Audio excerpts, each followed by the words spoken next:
Okay, so now we've looked through all the scenes and Anatomy of a Suicide, we started working on how we were going to use transitions to change the set, to change the props, to change the costume, because there are so many props and costume changes in this, and the three main characters always seem to stay on stage more or less. It was something that we had to explore. We looked at how they originally did it in their own production, and the characters were given costumes on stage, got changed on stage, and the props were changed as if it was an own piece of drama itself. We looked at someone called Meyerhold, who used sort of yoga and physical theatre to show his drama and to show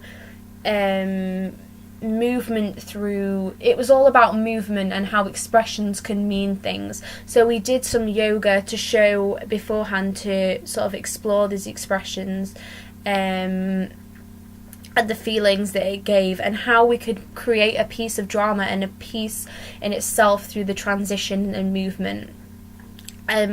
We looked and we developed this ourselves, and this was a transition from scene 1, so it's the end of scene 1 into scene 2. The scene itself, we'd looked at how and what sort of feelings were going on.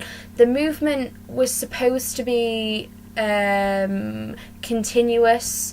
We weren't exactly sure because this was our first attempt, so we're looking at how to keep the movement continuous and not robotic like, so we tried to keep smooth movements. A couple of times this didn't work so well, but I'm going to play and talk through it as it's going. It's also got a piece of music in the background to sort of set the pace of it, because this is our first look at our transitions. Okay, so the rules also were, because we wanted it to be crisp and clear, that we had to move the people on and off. The people who were acting in the scene were not allowed to take anything on and off themselves. We had to move their costume, and we were only allowed to bring one thing on and off at the same time. So there's a lot of people going across each time. I think this is done quite effectively here. When it works well, I think it becomes like a piece of drama itself. But this bit is long in the fact that it's the taking off the clothes and putting on the clothes. It can sometimes get caught, and I think it would be more effective or easier for the people to put it on themselves if you hand it to them. But I think the movement itself is working well, and it goes well with the music, because we got a bit stuck here.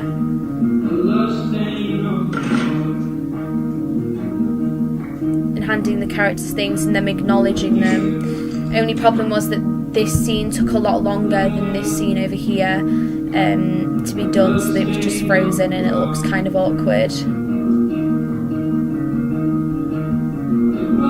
And that was our first attempt at the first one. We also did a second video. This was from scene 3 into scene 4, with the opposite cast. And I think this one worked better because we knew more what we were doing and it was more fluid. But it's a bit chaos. It's like this ordered chaos, idea of ordered chaos. And I think that was quite effective, so I'll play this. I don't think it's necessary to move the people.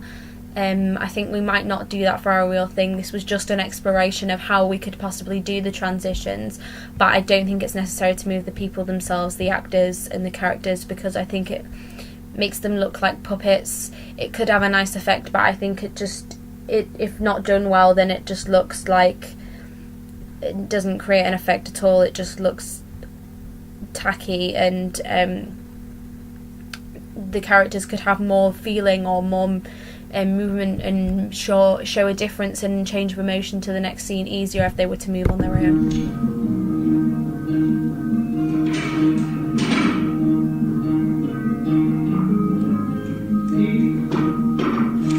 There's a lot of pausing because we're waiting for the other people to move things, but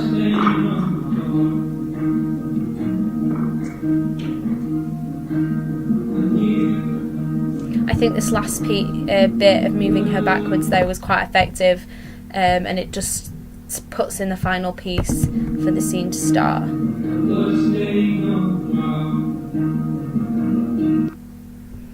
Yeah, so that was our first introduction into the movement and the transitions. I think we're going to look more about this, practice more with different types of music. But that was our first look at this.